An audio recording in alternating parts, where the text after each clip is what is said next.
Hey everybody, it's your girl Tanya.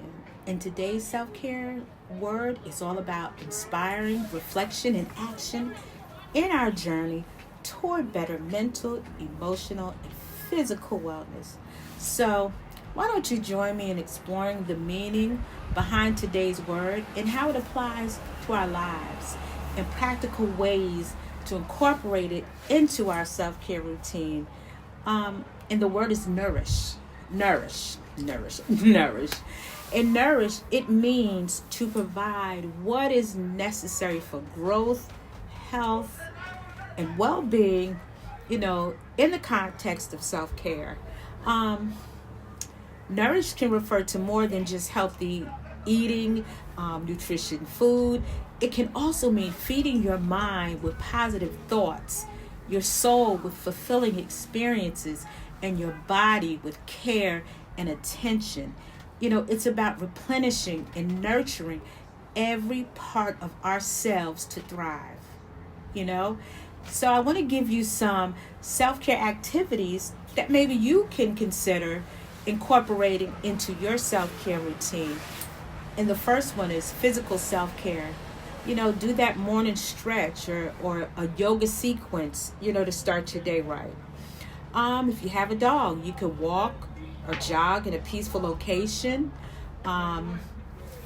Sharing your surroundings. A simple home spa session like a DIY face mask or foot soap. You know, then you have. What doing?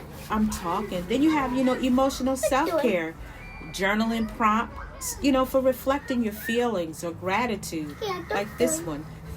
Creating, a common playlist and sharing your favorite songs. I'm gonna tell you, mine is oldie but goodie. Stevie Wonder, Gladys Knight, The Temptations, Luther Vandross. Then there's mindful meditation. That's a session where you can just ease stress. I do that sometime coming home. I ride the country roads, just looking at the scenery. Then you have social self-care. You could write a letter or a message to someone you're grateful for. Then there's tips on setting boundaries or saying no for your mental health. I need to get that one definitely, setting my boundaries and saying no. And then you know what? There's ideas for planning a solo or a group outing. Mental self-care, it's also, you can read a book or share your favorite inspirational quote. A creative activity like drawing, painting, knitting. My best friend crochets and makes blankets. Decluttering or organizing, a small space for mental clarity.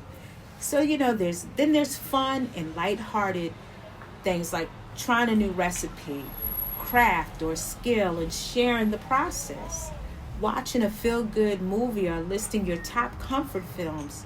How about writing down and sharing your personal bucket list? There's just so many things we could do. And I just say, let's keep the momentum going one day at a time, one self-care day at a time. And look, with that being said, please don't forget to like, share, and subscribe for daily words and vlogs. And do me one more. Share your self-care activity for the day. What did you do for yourself on this 30-day self-care challenge? With that being said, until the next video, bye-bye.